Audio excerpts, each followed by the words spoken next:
Bienvenue sur le plateau de Haut-de-Zone TV, aujourd'hui à Salon de Provence, en direct de l'espace citoyen et de la création pour cette première thématique sur la sensibilisation des feux de forêt, donc avec de nombreux participants, avec nous dans cet espace citoyen de la création, avec des responsables que nous allons présenter maintenant, avec le premier adjoint de la ville de Salon de Provence, monsieur Bernard Frodin, en charge de la sécurité et surtout en charge de tout ce qui est incendie. Bonjour monsieur Frodin. Monsieur Borel Jean-Pierre des comités Feux de forêt de Salon de Provence. Renaud Edgar, le coordinateur des comités Feux de forêt. Et Michel Laurent, chef du service de la DDA, alors au niveau du département, la direction départementale des forêts et de l'agriculture. Donc, ma première question, ce sera à monsieur Borel. En matière de prévention, monsieur Borel, au niveau du comité communal des feux de forêt. Oui, bonjour à tout le monde. Voilà, notre premier rôle en tant que comité communal feux de forêt, c'est avant tout la surveillance du massif qui est sur notre commune. C'est notre premier rôle et qui est pour moi essentiel. Cette surveillance nous permet, disons, de détecter le moindre départ de feu de manière à ce qu'on puisse avertir en temps et heure les pompiers pour qu'ils puissent intervenir dans les meilleurs délais. Bon, c'est vrai que nos missions sont autres aussi, mais dans le sens de la prévention des feux de forêt, c'est notre mission essentielle. Voilà donc pour lancer cette thématique des feux de forêt et de la prévention, un lancement un reportage, donc un micro-trottoir avec quelle est à l'origine des feux de forêt. Donc le micro-trottoir, on lance le diaporama.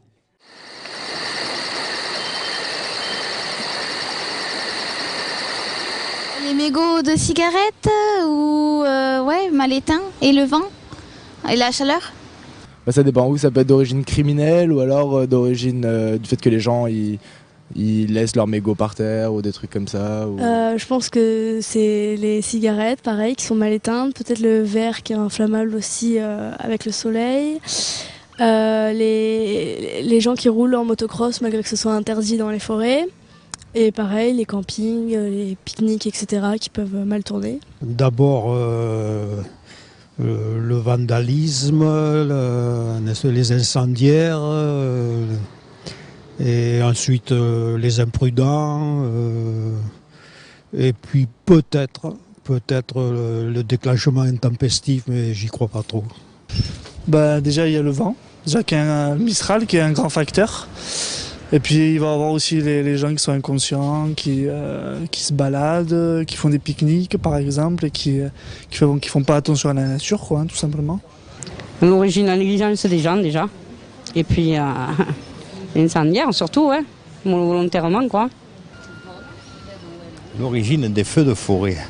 Les feux de forêt, ça peut être aussi bien accidentel que criminel. Hein. À mon avis, le plus souvent, c'est les incendiaires malveillants. Après, peut-être des cigarettes ou des feux de camp mal éteints, mais plus rarement, je pense.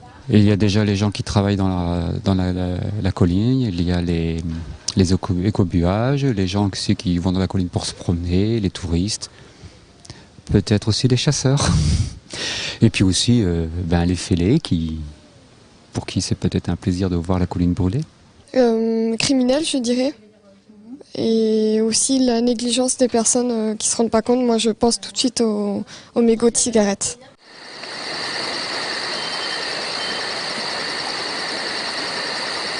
Faire attention avec ses clopes, ne pas utiliser d'objets inflammables dans les forêts en été, et faire attention, je pense la mairie devrait faire des trucs pour enlever, pour débroussailler et enlever les herbes qui sont susceptibles de brûler.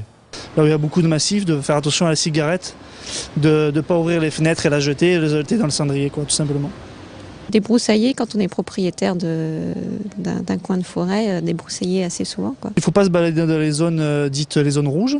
Donc c'est des zones qui sont interdites en forêt, dans tous les grands massifs. Déjà pas jeter ses mégots de partout. Par la fenêtre des voitures. Par exemple. C'est débroussailler les terrains. Autour si on a du terrain qui est boisé, quoi. Les grillades, l'été les grillades, et bon, Tout ce qui est bouteilles en verre et tout ça, casser les bouteilles en verre là. Déjà, pas fumer en forêt. Ensuite, si on a besoin de faire un feu de camp, bien l'éteindre surtout. Déjà, ne pas fumer, ne pas prendre la voiture. Déjà, ça serait déjà pas mal. Il ne faut pas emporter avec soi de briquets, il ne faut pas fumer dans la colline, il ne faut pas faire de barbecue. Enfin, si j'étais salarié agricole, je ferais attention avec mon engin de débroussaillage pour qu'il n'y ait pas d'étincelles. Préserver la nature, avoir des gestes écologiques en fait, penser à l'environnement de la planète. Par exemple, si on part en randonnée ou quoi, quand on part en colline, il faut faire attention à ce qu'on fait. Si on fait un feu, il faut savoir si on est autorisé à le faire et savoir si on est dans le terrain, si on le connaît bien aussi. Voilà, on a pu voir donc des questions et on a pu voir aussi des éléments qui sont importants. On a cité les hommes oranges. Les hommes oranges, bien sûr, c'est les comités communaux de forêt, feux de forêt. On voit que sur le territoire, il y a des acteurs qui ont des responsabilités, qui les tiennent sur le terrain, surtout dans le cadre de la prévention. Avec vous, Michel Laurent, donc directeur du service des forêts et de l'agriculture en matière de prévention. On va parler du territoire des Bouches-du-Rhône, puisque en matière de région, la région Provence-Alpes-Côte d'Azur est une région pilote, et on va donc parler donc sur le bassin méditerranéen, mais des Bouches-du-Rhône avec vous. Tout à fait, merci. Donc, ce qui est, je pense quand même dans le micro-trottoir, ce qui est un petit peu éloquent, c'est que finalement la prise en compte du risque, elle n'est pas aussi prégnante que ça au quotidien par les gens qui sont interviewés. Or, il faut quand même savoir que le département des Bouches-du-Rhône fait partie des 15 départements les plus exposés au risque feu de forêt sur le bassin méditerranéen. Il est même le 2e ou 3e département les plus exposés avec... dans l'ordre, mais ça peut changer d'année en année, entre la Corse, le Var et les Alpes-Maritimes. Donc c'est important de le savoir. Alors on peut dire aujourd'hui, depuis fin 2008, début 2009, les conditions ont l'air relativement favorables et humides, mais on est quand même dans des conditions qui sont extrêmes en termes climatiques, en termes de vent, notamment en termes de mistral et de sécheresse en période estivale, qui fait que cette combustibilité augmente et que les feux peuvent provoquer des dégâts relativement importants pour des grands feux de plusieurs milliers d'hectares. Pourquoi aussi est-ce qu'on est dans un département qui est très exposé? C'est parce que la population augmente. Par rapport à la moyenne nationale, on a une pression de l'augmentation démographique à peu près de 0,6% par an, ce qui est relativement énorme. Bernard Frodin, premier adjoint de la ville de Salon-de-Provence. On se souvient en 2003, dans le massif des Morts, 58 villas brûlées. La plupart des villas qui ont été sauvées, c'est parce que le débroussement a été fait dans de bonnes conditions. Donc en matière de débroussaillement, je crois que la municipalité de Salon-de-Provence, comme d'autres municipalités, il y a des actions très fortes qui sont initialisées et accompagnées. Moi, je voudrais citer deux choses. Le premier moyen, pour moi, c'est ce que j'appelle la vigilance citoyenne. On s'aperçoit quand même que le nombre d'hectares qui brûlent d'une année sur l'autre a tendance à diminuer. On voit bien que les choses s'améliorent. C'est peut-être parce qu'il y a une prise de conscience collective que la forêt, c'est un bien commun.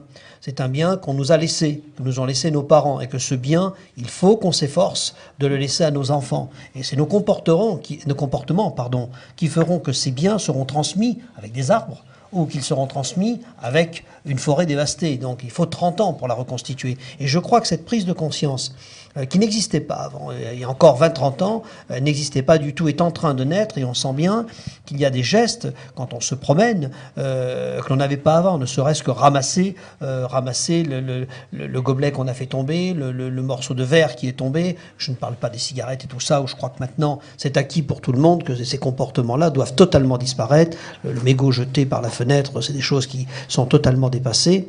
Et puis la forêt, je crois qu'aussi, il faut qu'on ait conscience, et les habitants, nos concitoyens, prennent conscience que c'est aussi un écosystème, que c'est pas simplement des arbres, c'est aussi des fleurs qui sont souvent protégées. On a parlé du lys à une certaine époque, qui est des protections européennes, hein, Natura 2000 là.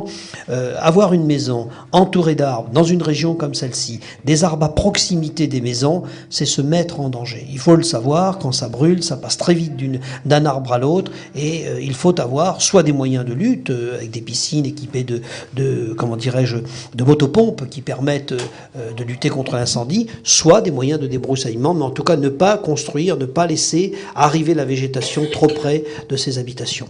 Voilà pour ce qui est des moyens de prévention.